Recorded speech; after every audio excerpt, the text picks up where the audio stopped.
If you are not investing your CPF, you are probably missing out about six figures of return for your retirement. And you've heard that you can invest your CPF, but you have no idea how to go about doing it, which fund to pick, which brokerage should I use to invest, and whether you should even touch it in the first place because it all seems so daunting. So you end up doing nothing and you just earn 2.5% on it. And every year you do nothing, something is actually happening because inflation is quietly eating away your retirement. And so in today's video, I am going to show you how to maximize your CPF investments and savings for retirement. So let's get started. Now, let me ask you, which do you actually prefer for your retirement? So I'll give you two choices.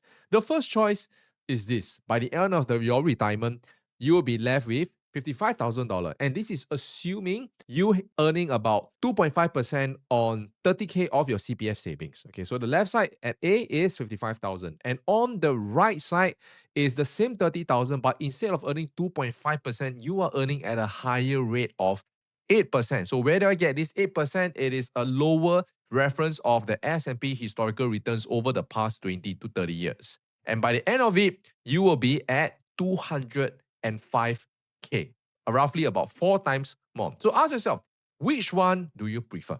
Now, let me start off by sharing why this matters for you. So, our CPF account is like a savings account for our retirement that the Singapore government has set for us. So, it gives us a very slow and steady 2.5% return for the next 25 years. However, did you know that our Singapore inflation rate is historically at a 2%? So after you have accounted for that, your actual real return from CPF OA is actually only about 0.5%. Now, is this a problem? No, it is not really a problem. After all, you are not losing money. But over 30 years, even a 0.5% drag from inflation can actually cost you a full year of retirement. Every year of delay is a year of compounding loss. And of course, some of you might be working and your CPF is growing every single month. However, some of you might have mortgages and perhaps more mortgages down the road as you proceed on with asset progression. And that might not leave you with any savings after that. And that is assuming you have job security until you are able to withdraw your CPF OA once you're 55. So while you can do it, why not make money work harder for you by investing in your CPF? Now, here are 4 things that must be true before you touch your CPF, and make sure to be honest with yourself here. The first one is you must have 6 months of emergency cash outside of CPF. So, what do I mean by this? Because you might be topping up your SRS over time. So, SRS, we can consider it in the same bucket as well. So, ensure that before you even just top up your SRS for tax relief, you must at the very least have 6 months to 1 year of emergency cash, depending on your life stages outside of that. Okay. Second one is your housing mortgage CPF payments is accounted for. So if you're using your OA to service your loan, which most of us are, you also cannot fully invest it. Number three, 10-year time horizon on this money. Now, this should be quite straightforward because your CPF money is something that you cannot withdraw and touch anytime except for mortgages and other certain expenses. So this should be quite straightforward.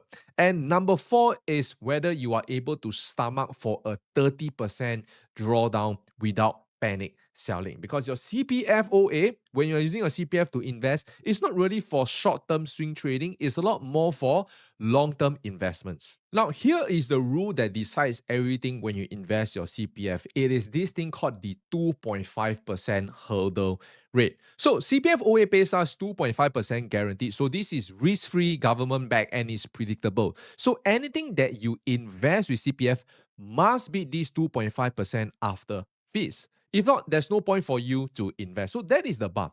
Now let's get down to the specifics. So which account can you use to invest? Okay, so you know our CPF has varying account. We have the CPF OA, CPF SA, as well as the SRS, which you top up every year for tax deductibles. And for each one of these accounts, we are earning at different rates and there are also different rules. For example, CPF OA, we are earning 2.5% per annum and you can only invest above 20K, right? So 20K is something that you have to set aside as that minimum amount.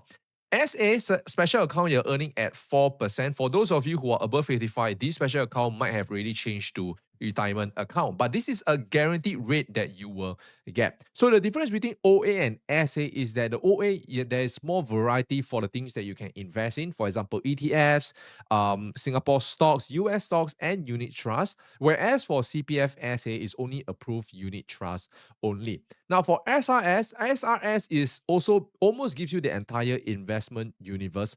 Plus, it is also tax deductible up to 15.3K per year. So if you're topping up your SRS for tax deductible, it makes sense for you to actually invest it because the SRS is actually earning lower than 2.5% per annum. Now, I will be focusing on using your CPF OA and your SRS on how to maximize it for retirement. For the SA, I will not be touching it because it is not as easy to use it as it's only allowed for approved unit trust only. And 4% per annum, even though it is not exceptionally high, but it is higher than CPF OA and SRS. So be looking to maximize both of those first. Now, there are two paths that you can use to maximize your retirement, and it's something that you can get started with right away. The first path is investing in Singapore stocks or ETFs. It can be our Straits Times Index, or it can be Singapore stocks like our bank, Sheng Siong, all kinds of companies, right? So this is the first one, and you can use your OA and SRS to invest. The second one is you can also use it to invest in global markets or the US markets. And similarly, you can also use both your OA and SRS to invest. However, this is not something that you can do directly through most of the brokerage in Singapore. And I'll share with you how to go about doing it in the next slide. Now, before you can invest using your CPF funds, you will first need to open a CPF investment account through either DBS, UOB, or OCBC. And many people will confuse the CPF investment account with the CPF investment scheme. Now, they are actually different.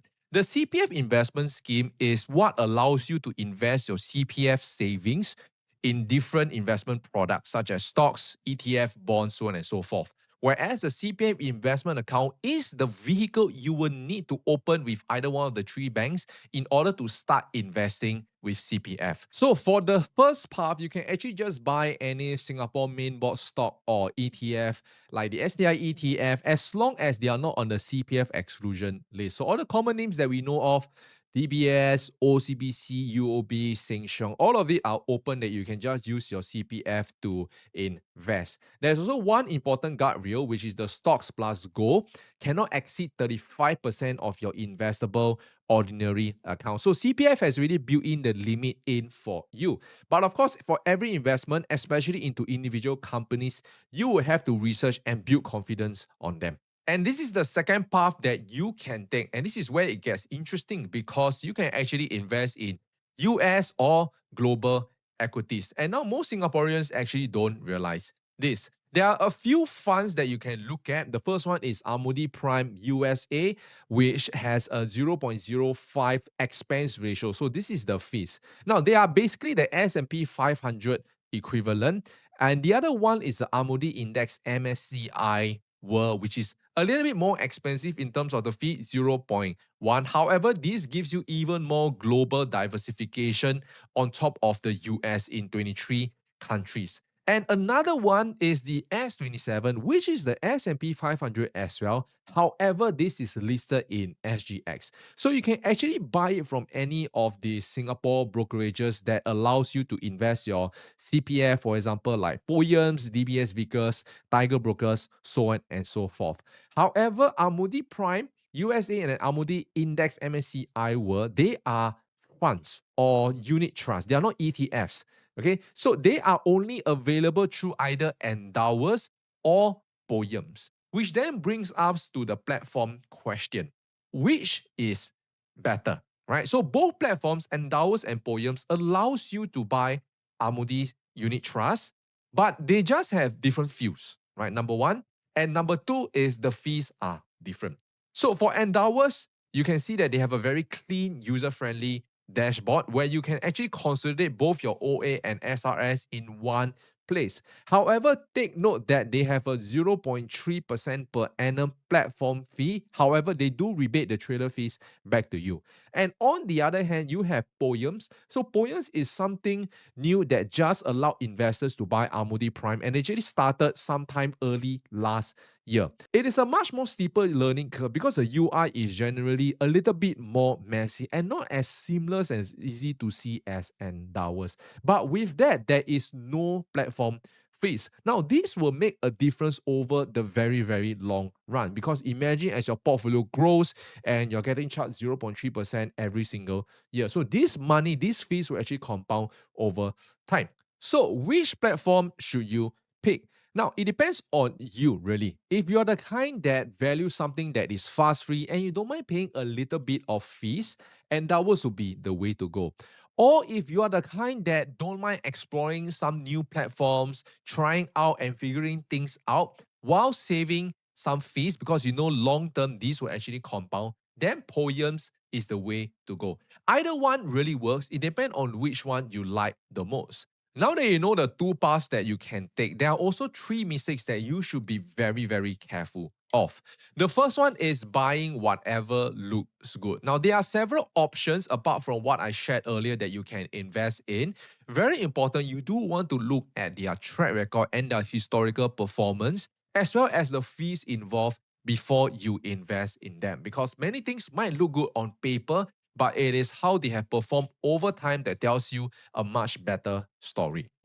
The second one is panic selling in a drawdown. So for the CPF, what you're using for is for longer term investments, and you want to use it to invest in stable long term investments or ETFs that will compound over time. So this is linked to the first point where you want to look at those with very strong historical averages, right? And panic selling in a drawdown will actually do you more harm than good in the long run.